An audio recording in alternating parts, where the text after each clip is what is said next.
축구계에 국제적으로 미친 남자가 K리그로 올 가능성이 있습니다. 이탈리아 국가대표 출신이자 맨시티, 인터밀란, AC밀란 같은 명문팀의 주전 스트라이커였던 발로텔리가 K리그에 올 수도 있다는 이야기가 나왔습니다. 발로텔리가 현재 받던 연봉도 고작 6억이라는 말이 있어서 가능성이 없지도 않아 보이는데요.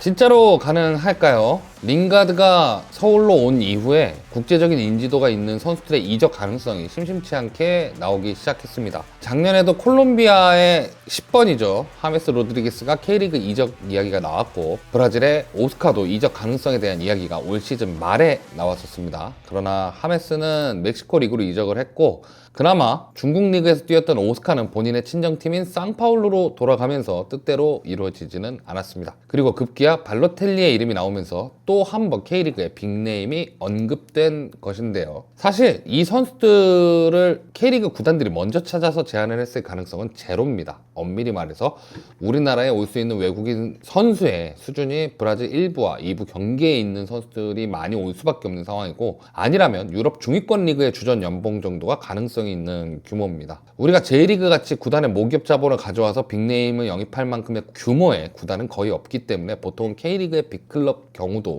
딱 그 정도의 선수를 데려오지는 않습니다. 그래서 보통은 우리가 듣게 되는 소식은 그 선수의 에이전트의 역제안으로 서류가 들어오는 경우입니다. 그럼 가능은 할까요? 하메스나 오스카는 사실 연봉 규모에 있어서 선수가 엄청 양보해야 하는 상황입니다. 링가드가 노팅엄에서 무려 160억 원 정도의 연봉을 수령함에도 K리그로 오면서 여기서 15억이라고 나오지만 7억이라는 연봉을 받아들여서 무려 10분의 1의 연봉으로 뛰고 있습니다. 물론 링가드가 잉글랜드인으로서 프리미어리그에서 연봉을 더 높게 받을 수 있는 상황이라 높았던 것도 있지만, 하메스와 오스카 역시도 최소 수십억의 연봉을 수령하는 상황이었을 겁니다. 그런데 발로텔리는 6억 정도로 알려져 있습니다. 물론 커리어적으로 내리막길을 걷게 된 지는 꽤 오래되었고 중간중간 잘하던 시기가 있었지만 제일 잘하던 시기에 비해서는 확실히 연봉이 떨어질 수밖에 없는 상황인 건 맞습니다. 게다가 현재 제노아에서 6경기 출전에 무득점이라서 팀도 만족을 못하고 있고, 왜냐면 강등권이거든요. 발로텔리도 무대를 바꾸고 싶을 상황이라는 점에서 아주 가능성이 없어 보여지지는 않습니다. 그렇다면 잘할 수 있을까요? 발로텔리가 K리그로 온다면 어떻게 될까요? 일단 피지컬은 압도적입니다. 190cm의 키에 공식적으로 90kg라는 체중이지만 100kg가 넘는다는 얘기도 있습니다. 크고 파워가 좋은 선수의 맹점이 될 수 있는 발밑도 이 선수는 반대로 굉장히 좋고, 전술 이해도마저 좋아서 창의적인 플레이도 굉장히 많이 하는 선수입니다. 전성기 시절에는 스트라이커인데도 내려와서 미드필드처럼 플레이하거나 몸싸움을 꺼린다거나 포스트 플레이를 안 하는 면은 있었지만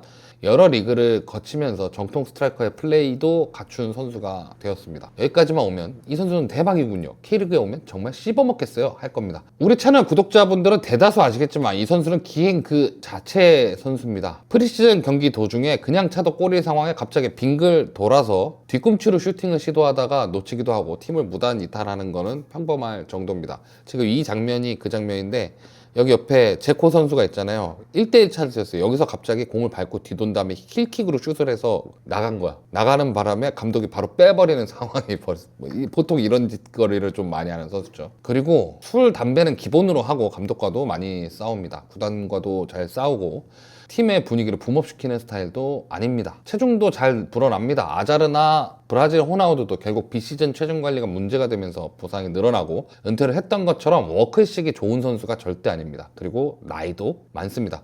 90년생으로 한국 나이로 36살입니다. 대구의 세징야 에드가가 나이가 더 많지만 이 둘은 그래도 K리그에 오랜 기간 활약하면서 적응이 되어 있는 것도 있고 본인들이 관리가 된 것도 있습니다. 마지막으로 앞서 언급됐던 가장 최근 팀에서 성적이 너무 안 좋습니다. 경기 수도 적고 득점도 없는 상황입니다. 데려와서 잘 할 수도 있지만 주먹만 받고 끝나는 상황이 될 가능성도 높다는 이야기입니다. 정리하자면 팀 분위기를 올릴 만한 스타일도 아니고 워크의식도 떨어지며 돌발 행동이 나오는 선수다. 그러나 축구 자체에 대한 이해도가 굉장히 높은 선수고 창의적인 플레이를 할 줄 아는, 활용도가 받쳐준다면 더 무서울 선수라는 건 분명합니다.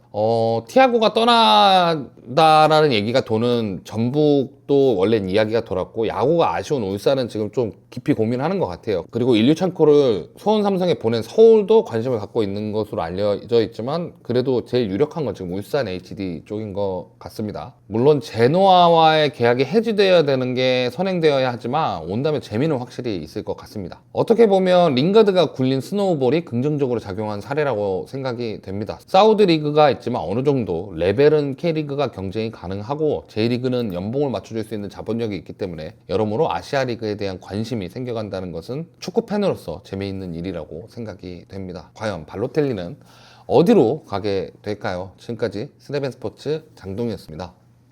내가 감독이라면 싫은데? 그치? 그러니까 이 선수가 그게 있었어. 맨체스터 시티 있을 때 어떤 일이 있었냐면 그 유스 선수한테 다트를 던졌어. 그저 그치요. 그리고 집에서 불꽃놀이를 하다가 집을 다 불태우고, 그러니까 집에서 불이 나고, 그리고 뭐 대표적인 경우로 팀에다가 그러니까 자기가 친한 지인이 뭐 이렇게 지도자로서 데뷔하는 상황이 온 거야. 자기가 이제 유스 때부터 알고 있던 감독이 그 자리에 갑자기 나타났어. 구단에 얘기 안 하고. 지는 잉글랜드에 있었던 선수잖아. 갑자기 이탈리아 밀라노로 와서 그 감독과 악수를 했어. 그러니까 물론 이제 나이를 먹어감에 따라서 그런 이제 돌발 행동의 빈도수는 좀 줄어들었는데 가장 좋았을 때에 비해서 굉장히 폼이 떨어져 있는 건 사실이고 90년생이면 적은 나이는 아니니까. 근데 확실히 또 파격적이긴 하지. 이 선수가 와서 진짜 잘할 수도 있는 거고. 왜냐면 이 선수 스타일 자체가 그러니까 체력을 탈 만한 스타일은 아니야. 왜냐면 공을 거머쥔 상태에서 거기서 무언가를 동료를 이용해서 무언가를 하고 그리고 또 갑자기 나타나서 마무리를 짓고 그 슈팅하는 퀄리티가 굉장히 높은 선수고 페널티킥을 또 기가 막히게 잘 차. 페널티킥 차 되게 오래 걸리거든.